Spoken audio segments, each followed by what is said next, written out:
menyebabkan 24 anak balita di Jawa Timur harus menjalani perawatan hemodialisis. 13 diantaranya meninggal dunia. Ikatan Dokter Anak Indonesia mengimbau agar patut diwaspadai apabila anak mengalami gejala dehidrasi dan tidak buang air kecil dalam kurun waktu 6 jam. Sebaiknya segera mendatangi IGD untuk pemeriksaan lebih lanjut. 13 yang meninggal, 10 di Surabaya, 3 di Malang. Ya, itu jadi mesti diwaspadai apapun sakitnya atau tidak sakit, tapi kalau urinnya jumlah kencingnya itu dalam 6 jam itu kok nggak kencing, nah itu mesti diwaspadai. Nah, yang meninggal itu rata-rata berarti di bawah 5 tahun ya, Dok ya? Di bawah 5 tahun balita ya, banyak 80% balita. Saudara, di Padang, Sumatera Barat, untuk mengantisipasi lonjakan kasus gagal ginjal akut anak, Rumah Sakit Umum Pusat M. Jamil mulai menambah jumlah tempat tidur. Rumah Sakit Umum Pusat M. Jamil Padang menambah kapasitas tempat tidur dan ventilator untuk ruang perawatan intensif bayi dari sebelumnya 13 kini menjadi 20 tempat tidur.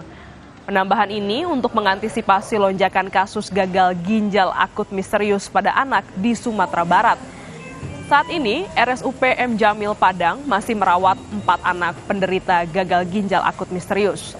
Per 20 Oktober 2022, Dinas Kesehatan Sumatera Barat melaporkan 22 kasus anak yang mengalami gagal ginjal akut misterius.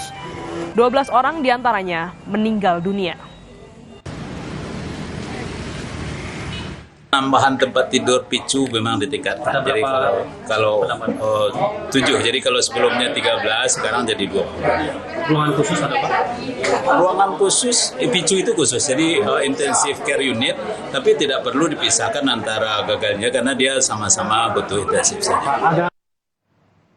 Di Jakarta Pusat, sejak Januari 2022, Rumah Sakit Cipto Mangunkusumo atau RSCM telah merawat 49 pasien anak yang mengalami gagal ginjal akut misterius.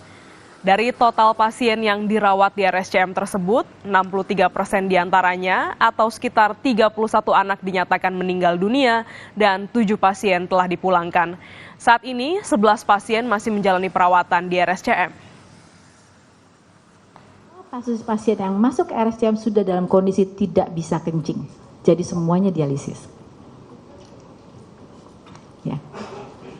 Angka kematiannya 63%. 63%. Bayangkan, lebih dari 50%, kan?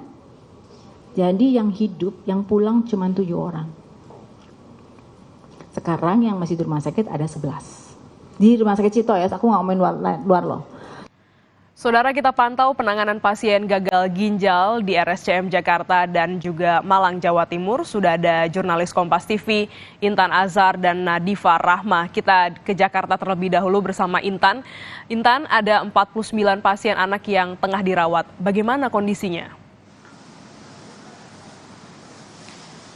Ya baik, selamat pagi Glenis dan juga saudara. Terkait dari jumlah terupdate anak-anak yang terkena gagal ginjal akut begitu di RSCM hingga sampai dengan saat ini kami mendapatkan informasi ada 11 orang anak yang dirawat di RSCM. 10 di antara mereka telah dirawat di Pediatric Intensive Care Unit atau PICU, kemudian 1 di antaranya juga sedang dirawat di Intensive Care Unit atau ICU. Di mana dari ke-11 anak ini mereka memiliki keluhan yakni tidak bisa untuk mengeluarkan urin begitu. Hal ini disebabkan karena memang adanya beberapa gangguan daripada ginjal yang mana tidak bisa untuk menghasilkan urin dan juga tidak mampu untuk mengeluarkan racun dari dalam tubuh. Sebenarnya untuk dari kasus gagal ginjal ini sendiri untuk RSCM ini bukan hanya terjadi baru-baru ini saja saudara, namun adapun peningkatan kasus yang terjadi pada bulan Agustus, September dan juga Oktober 3 bulan belakangan ini saudara, sehingga angka presentasi pun meningkat menjadi 63% ataupun menjadi 49 kasus. Artinya ada 40 orang anak yang mengalami gagal ginjal akut. 31 anak diantaranya meninggal dunia dan 7 diantaranya telah sembuh saudara. Dan juga dari RSCM ini sendiri mayoritas pasiennya adalah dari balita sampai dengan anak-anak. Dari usia 8 bulan sampai dengan usia usia 8 tahun, saudara. Dan untuk dari pihak RSCM sendiri, apabila mereka menemukan beberapa pasien dengan gejala dari gagal ginjal ini sendiri, mereka akan melakukan perawatan yang cukup intensif dari 10 hari sampai dengan 3 pekan. Berikut informasi pula yang kami dapatkan dari Direktur Utama Rumah Sakit Cipto Mangunkusumo, Lis Dina Liastuti, saudara. Di mana juga pihak dari rumah sakit mengimbau kepada para orang tua jika mendapati anak dalam keadaan demam, maka untuk saat ini tidak untuk memberikan obat sirup terlebih dahulu begitu. Karena memang baru-baru ini telah ditemukan juga dari Kemenkes dan juga BPOM ada beberapa bahan sirup yang mengandung etilen glikol atau EG yang melebihi batas ambang aman untuk dikonsumsi. Ada pula informasi yang kami dapatkan bahwasanya kandungan ini merupakan kandungan yang cukup berbahaya untuk dikonsumsi. Bahkan ada 5 jenis obat sirup diantaranya yang sudah ditarik dari pasaran. Diantaranya adalah Thermorex sirup, kemudian Flurin DMP sirup, kemudian Uni Baby Cough sirup, dan juga Uni Baby Demam Drops, serta Uni Baby Demam sirup. Kemudian juga setelah ditelusuri lebih lanjut, sudah ada terdapat 18 sirup yang diduga memiliki kandungan dari etilen glikol ini, saudara.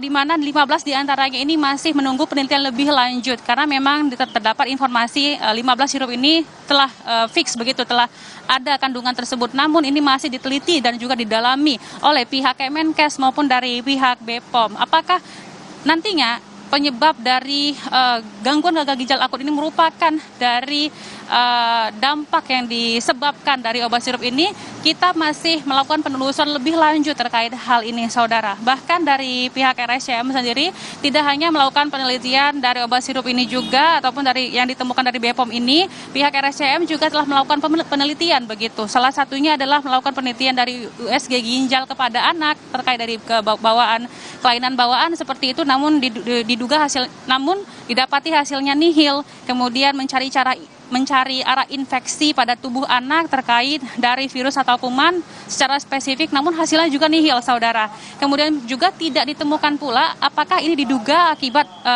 pasca COVID begitu sehingga terjadinya gangguan gagal ginjal ini juga hasilnya nihil, saudara. Tentunya sampai dengan saat ini kita masih menanti apa kemudian yang menjadi penyebab dari gagal ginjal akut yang terjadi pada anak yang telah mewabah sampai dengan saat ini.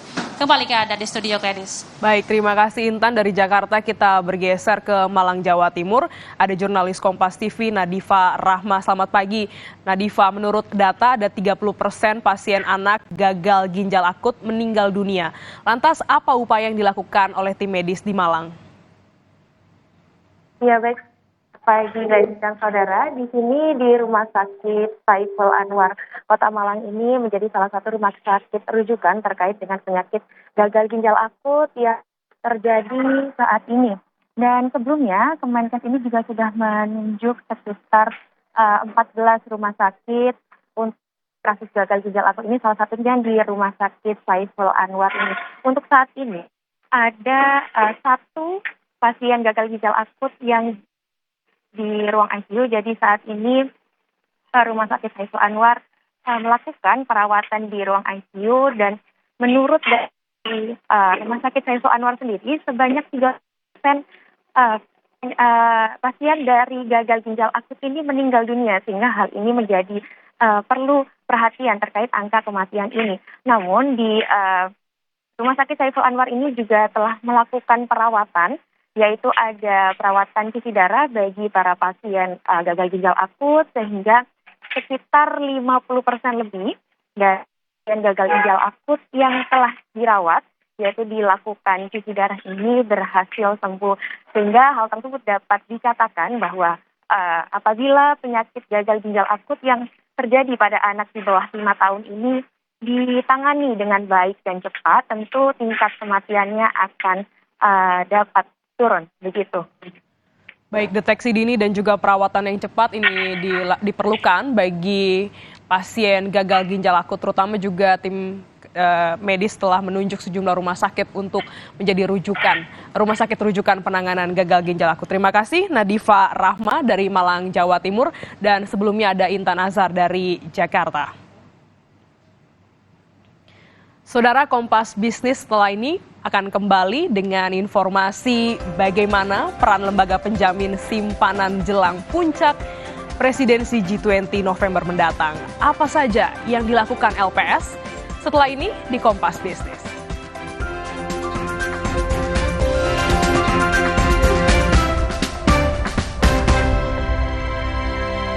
Lo tau musik Suci yang terereret tau gak lo? Suci season 5, 6, 7 musiknya itu. Suci 8 tiba-tiba musiknya ganti. Suci 9, 10 musiknya itu lagi. Lu sadar gak? Season 5, 6, 7 hadiahnya mobil. Suci 8 hadiahnya ganti. Jadi di balik musik terereret bernya itu. Suci X Jumat 21 Oktober pukul 10:30.